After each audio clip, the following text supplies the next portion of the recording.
एक समय की बात है। एक बहुत ही नटखट परी थी। उसका नाम था ब्यूटी और उसकी एक सहेली थी। उसका नाम था पिंक। दोनों बहुत ही सुंदर और चुलबुली थी। पिंक, मैं पृथ्वी पर जाकर सारी दुनिया देखना चाहती हूँ। पृथ्वी की सुंदरता, हरियाली और वहाँ के लोग, मैं सब देखना चाहती हूँ। क्या तुम मेरे साथ पृथ्वी पर चलोगी? हाँ ब्यूटी, मैं भी। चलो दोनों पृथ्वी पर चलते हैं और फिर वहाँ रहकर हम पृथ्वी पर पूरी दुनिया देखेंगे और घूमेंगे, वहाँ रहने वाले लोगों से मिलेंगे। ठीक है, कल ही पृथ्वी के लिए निकलते हैं, मगर किसी को बिना बताए, और हाँ, खासकर परी रानी को, नहीं तो वे हमें पृथ्वी पर कभी नहीं जाने देगी। हाँ ठीक है। अगले दिन ब्यूटी और पिंक परीलोक से पृथ्वी पर आ जाती है। लेकिन पिंक, हम रहेंगे कहाँ? यह जादू की छड़ी कब काम आएगी? चलो इससे अपने रहने के लिए कोई घर बना लेते हैं। और फिर जादू की छड़ी से दोनों एक बहुत ही सुंदर गुलाब का घर बनाती है। अपने रहने के लिए वह घर परियां इतनी दूर बनाती है जहाँ कोई आता जाता नहीं था, ताकि उन्हें कोई देख ना सके। और फिर दोनों परियां दूर दूर तक घूमने जाती और जब वे थक जाती वापस अपने घर आ जाती थी। एक रात ब्यूटी और पिंक एक घर के पास खिड़की के पीछे छुपकर घर के अंदर देख रही थी। तभी एक छोटा सा लड़का, माँ, मुझे परियां देखनी है। बेटा, परी ऐसे नहीं दिखती, वो तो परीलोक में रहती है, पृथ्वी पर नहीं आती। वो तो पहले जमाने में किसी ने एक दो बार परियां देखी होगी, अब किसी ने भी परियों को नहीं देखा। पर माँ, मुझे परियां देखनी है। परीलोक कहाँ है? मैं वहाँ जाऊंगा। बेटा, अब सो जाओ, परियां सपने में आती है, तुम्हें भी रात में सपने में परियां दिखाई देगी। ठीक है माँ। लेकिन उस बच्चे को परियां देखनी थी, उसे नींद नहीं आती। उसकी माँ के जाने के बाद परियां अंदर आ जाती है। अरे, आप तो परी हो, क्या मैं सपना देख रहा हूँ? ठीक ही कह रही थी माँ, परियां सपने में आती है। नहीं बच्चा, तुम सपने नहीं देख रहे हो, हम सच में हैं। बताओ तुम्हें क्या चाहिए? मुझे आपके साथ खेलना है। फिर वह लड़का परियों के साथ बगीचे में चला जाता है। परियां कुछ देर उसके साथ खेलती है और फिर उसे कुछ उपहार देकर वापस चली जाती है। लड़का बहुत खुश होता है। एक दिन ब्यूटी और पिंक रात को गांव में एक घर के पास से गुजर रही थी। तभी उस घर के अंदर से कुछ आवाजें आती हैं। परियां वहीं रुककर सुनने लगती है। माँ, बहुत भूख लगी है, कुछ खाने को दे दो। बेटा, आज खाने के लिए कुछ नहीं मिला। जहाँ मैं काम करती हूँ उन लोगों से पैसे मांगे और कुछ खाने के लिए भी मांगा, पर कुछ नहीं मिला। बेटा, अब सो जाओ, सुबह जल्दी ही मैं कुछ खाने का इंतजाम कर दूंगी। ठीक है माँ। परियों को उन पर बहुत दया आती है। सोम्या, सोम्या, उठो, उठो सोम्या। सोम्या की आँख खुलती है और वह परियों को देखकर हैरान हो जाती है। अब तो परी हो, क्या परियां सच में होती हैं? तुम भूखी हो, लो ये खाना खा लो और अपनी माँ को भी खिला दो।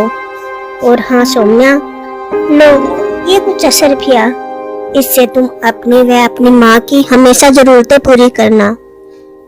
सोम्या उनसे मिलकर बहुत खुश होती है और परियां वापस चली जाती है। अपने घर वापस जाकर परियां बहुत दुखी होती है। फिर अगली रात दोनों परियां रात में एक बुढ़िया के घर जाती है। वह बुढ़िया अकेली रहती थी और बहुत बीमार व भूखी थी। अम्मा, आप कैसी हो? आप कौन हो? हम दोनों परी हैं। आपके साथ आपके परिवार वाले नहीं रहते? आप परी हो? बचपन में मैंने परियों की बहुत कहानियां सुनी थी। आज अपने अंतिम समय में को देखकर मुझे बहुत खुशी हो रही है। मेरा बेटा और बहू मुझे छोड़कर शहर चले गए। मैं बहुत बीमार हूँ। फिर ब्यूटी और पिंक अपनी शक्ति से अम्मा को ठीक कर देती है और उन्हें खाना खिलाकर चली जाती है। ब्यूटी, पृथ्वी पर लोग कितने दुखी हैं। क्या हम कुछ ऐसा नहीं कर सकते जिससे सब लोग हमेशा खुश रहे? नहीं पिंक, ये तो प्रकृति का नियम है। इस दुनिया में कोई सुखी है और कोई दुखी, कोई अमीर कोई गरीब, तो हर कोई यहाँ खुश नहीं है। हम लोगों की मदद करने के लिए समय समय पर पृथ्वी पर आते रहेंगे, परंतु लोगों को भी अपने कर्तव्य नहीं भूलने चाहिए और अपनी जिम्मेदारी निभानी चाहिए ताकि सब खुश रह सके। अब हमें परीलोक वापस चले जाना चाहिए। वहाँ रानी परी और सब परियां हमारे लिए बहुत परेशान होगी। और वे दोनों परीलोक वापस चली जाती है और समय समय पर आकर लोगों की मदद करती है। आसमान में एक परियों का देश था। वे परियां कोई मामूली परियां नहीं थी, वे प्यार की परी थी। हर परी को 16 साल की उम्र में प्यार की ताकत वाले तीर कमान दिए जाते थे, जिनका प्रयोग करके परियां किन्हीं भी दो इंसानों को एक दूसरे से प्यार करवा सकती थी। तीर कमान का प्रयोग बहुत मुश्किल था। परियों को अपने तीर इस तरह चलाने होते थे कि एक ही बार में एक ही तीर से दो चुने हुए लोगों पे निशाना लगाना होता था। तीर के असर से लोगों को कोई शारीरिक हानि नहीं होती थी और ना ही वे उन परियों को और उनके तीरों को देख सकते थे। उसके असर से बस एक दूसरे के प्यार में पड़ते थे और कुछ नहीं। परियों को भगवान का आदेश था दुनिया में प्यार फैलाने का। अगर परियां उन तीरों का प्रयोग न करे तो दुनिया में प्यार खत्म हो सकता था। इसलिए परियां मेहनत और लगन से दुनिया में प्यार फैलाती थी। परियों के देश की रानी की 5 बेटियां थी। 5 में से 4 को अपने तीर कमान मिल चुके थे और सबसे छोटी बेटी का 16वां जन्मदिन था। जन्मदिन के दिन हमारी प्यारी पुत्री बेला, यह तुम्हारे जन्मदिन का उपहार, तुम्हारे पहले तीर कमान। तुम अब इन्हें अपनी बहनों से चलाना सीख सकती हो, पर हाँ याद रखना अभी भी तुम इन्हें रात में नहीं चला सकती, क्योंकि रात में इन तीर कमानों की शक्ति बहुत ज्यादा हो जाती है और अगर इनका सही तरीके से प्रयोग न किया तो ये बहुत हानिकारक हो सकते हैं। अवश्य माँ, हम इनका प्रयोग दिन में ही करेंगे। दीदी, क्या आप हमें इन्हें चलाना सिखाएगी? हाँ जरूर, हम आपको इन तीर कमानों का प्रयोग करना सिखाएंगे। रूपा बेला को जादुई तीर चलाना सिखाने लगती।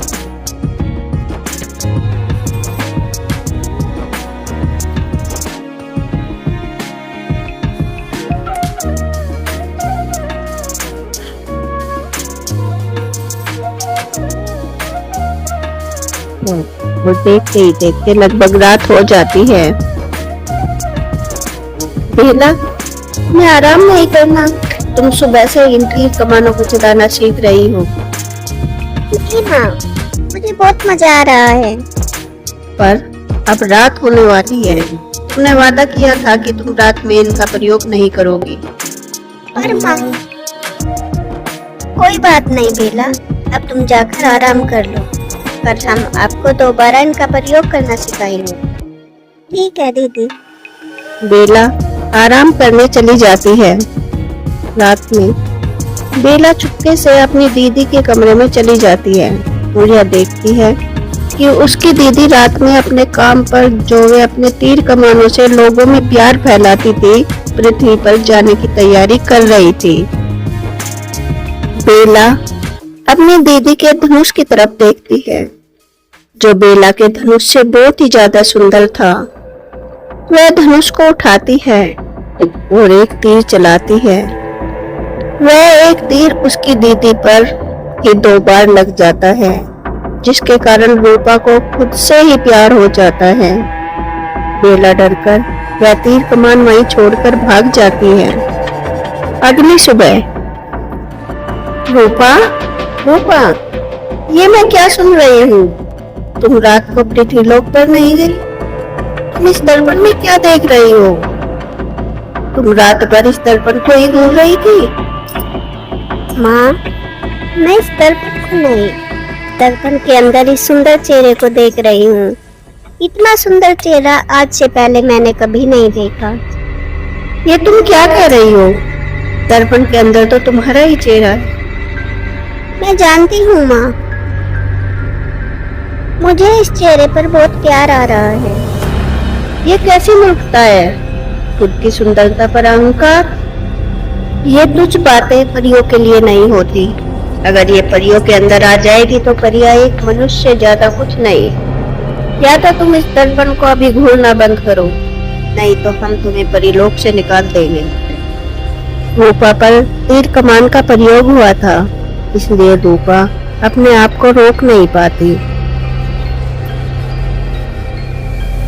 और उसकी माँ से परिलोक से निकाल देती है। रूपा पृथ्वीलोक में एक जंगल में चली जाती है और एक झील में अपनी छवि को देखने लगती है।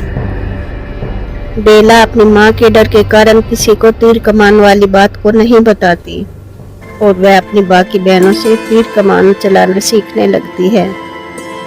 कुछ ही दिनों बाद बेला अपनी बहनों के साथ पहली बार पृथ्वीलोक लोगों के ऊपर प्यार वाले तीर कमानों का प्रयोग करने के लिए जाती है।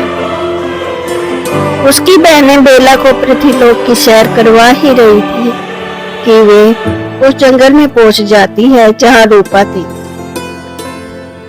अचानक उन सब की नजर रूपा पर पड़ती है, जो झील के किनारे बैठी झील में अपनी छवि को निहार रही थी। दीदी, दीदी आप यहाँ क्या कर रही हो? आपको तो देखकर लग रहा है तुमने कुछ दिनों से खाना भी नहीं खाया। आप तो बहुत कमजोर हो गई हो। क्या आप इतने दिनों से अपने आप को इस झील में ही निहार रही थी? पूजा, मुझे तो ऐसी सुंदरता पर अहंकार नहीं लग रहा है। मुझे तो ये किस प्रकार का जादू लग रहा है जो किसी ने दीदी पर कर दिया है। ऐसे तो दीदी मर जाएगी। हमें दीदी को किसी जादूगर के पास ले जाकर ये पता लगाना चाहिए कि ये जादू किसने किया है। बेला ये बातें सुनकर डर जाती है। अगर ये दीदी को किसी जादूगर के पास लेकर गई तो मेरी पोल खुल जाएगी और फिर माँ मुझे भी सजा देगी। इससे तो अच्छा है मैं इन्हें बता दूं कि मुझसे ही दीदी को गलती से वह प्यार वाला तेल 2 बार लग गया था। फिर बेला अपनी बहनों को सारी बात बता देती है। उसकी बहनें रूपा को अपने साथ परिलोक ले जाती है और अपनी माँ को सारी बातें बताती है। उसकी माँ अपनी शक्ति से रूपा के ऊपर से तीर कमान का असर उतार देती है। रूपा, मुझे माफ कर दो। मैंने सच्चाई जाने बगैर तुम्हें इतनी बड़ी सजा दे दी, इससे तुम्हारी जान भी खतरे में आ गई थी। और हाँ बेला, तुमने एक बार भी हमें ये बताना उचित नहीं समझा। अगर रूपा तुम सबको आज वहां ना मिली होती तो इसकी जान भी जा सकती। बेला, तुम्हें सजा तो अवश्य मिलेगी और उसका फैसला रूपा ही करेगी। नहीं माँ, मैं बेला को कोई दंड नहीं देना चाहती। मैंने इसे माफ कर दिया। बेला से भी ये गलती से हो गया। हमें ऐसे किसी को भी बिना सोचे समझे, बिना जांचे परखे सजा नहीं देनी चाहिए। हो सकता है हमने वह गलत काम किया ही ना हो जिसकी हमें सजा मिल रही है। इसीलिए बहुत सोच समझकर, जांच परख कर ही हमें किसी को सजा देनी चाहिए। एक बार एक बहुत ही सुंदर जलपरी एरियाना समुद्री तल में रहती थी। एरियाना के अंदर ऐसी शक्ति थी कि वह अगर किसी के भी घाव को छूती थी वह तुरंत ही ठीक हो जाता था। इसीलिए एरियाना समुद्र में घूम घूम कर घायल जीवों को ठीक करती थी। इसीलिए सभी समुद्री जीव एरियाना से बहुत प्यार करते थे। पूर्णिमा की रात को एरियाना समुद्र की ऊपरी सतह पर आती थी। पूर्णिमा के चांद की चांदनी को देखना उसे बहुत ही अच्छा लगता था। एक बार एरियाना पूर्णिमा की रात को जब समुद्र की ऊपरी सतह पर आई तब उसे किसी की आवाज सुनाई दी। जब वह देखती है दो पिशाच आपस में लड़ रहे थे। एरियाना डरकर छुप जाती है और वह पिशाचनी पिशाच को घायल कर देती है। घायल होकर पिशाच आकर एक चट्टान पर गिर जाता है। अरे ये तो पिशाच है, इनकी प्रजाति तो बहुत ही खतरनाक होती है। मुझे अंदर समुद्र में चले जाना चाहिए।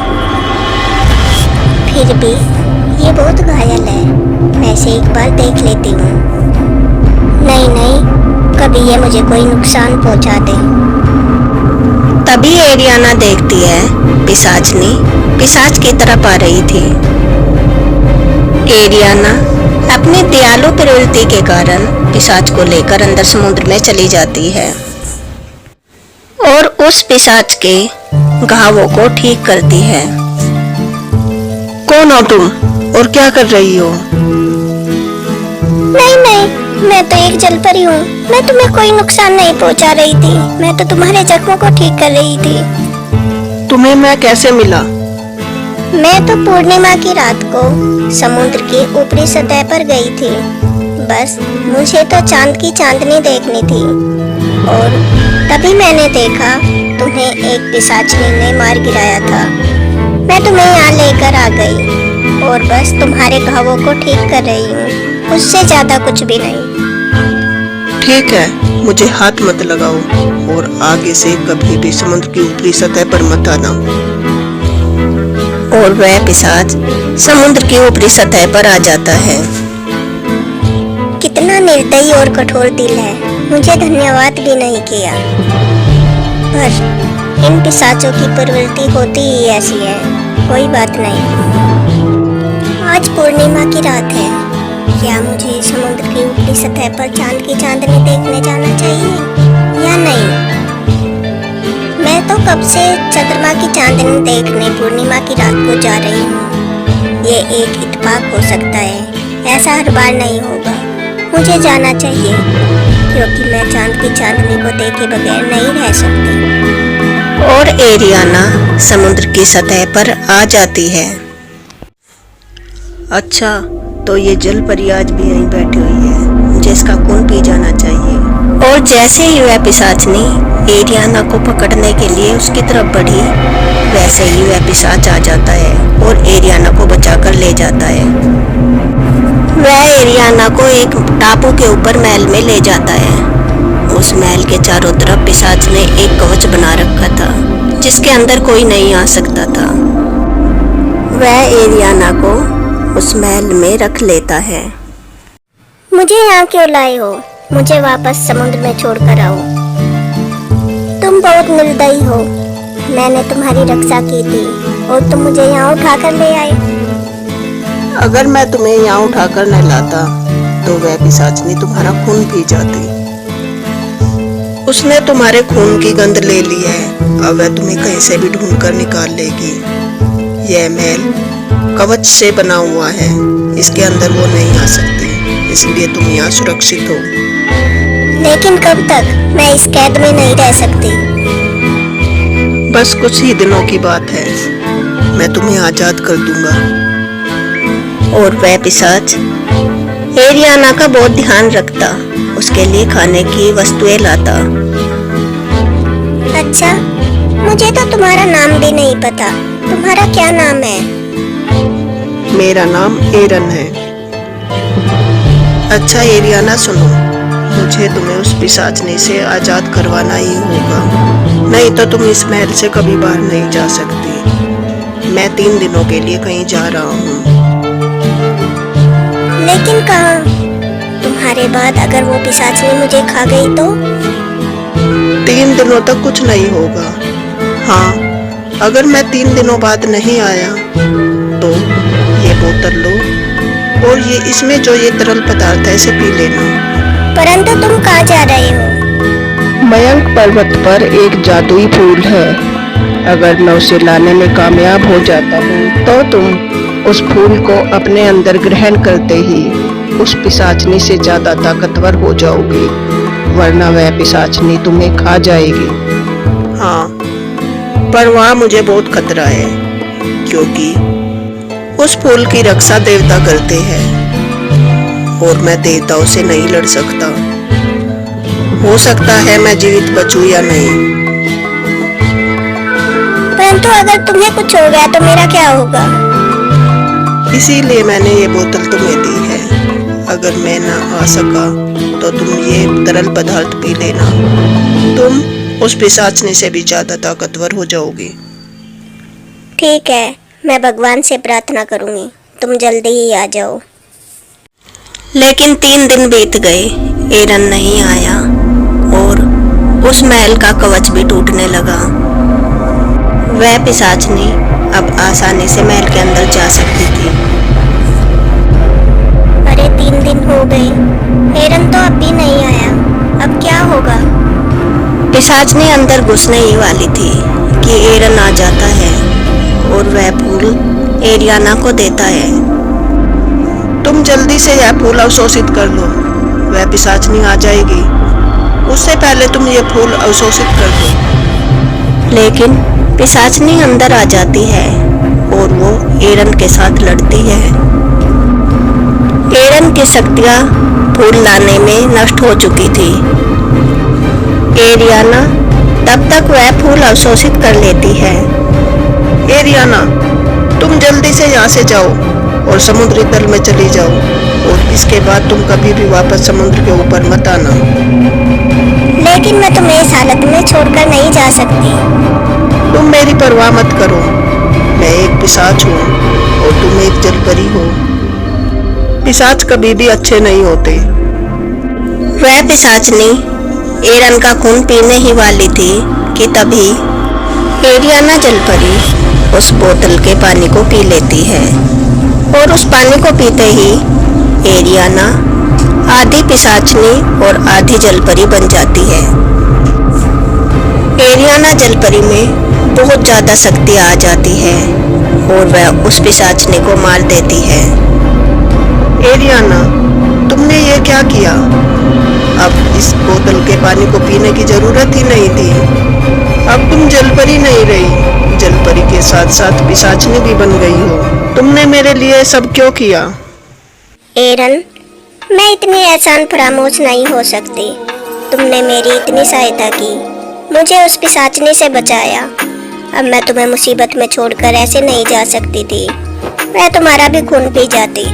और हाँ, इतने दिनों में मुझे मालूम हो गया, जलपरी के साथ साथ मुझे तुम्हारा साथ भी चाहिए, क्योंकि तुम अच्छी रूह के पिशाच हो। इसके बाद एरियाना और एरन दोनों समुद्र में और समुद्र के बाहर साथ साथ घूमने लगे।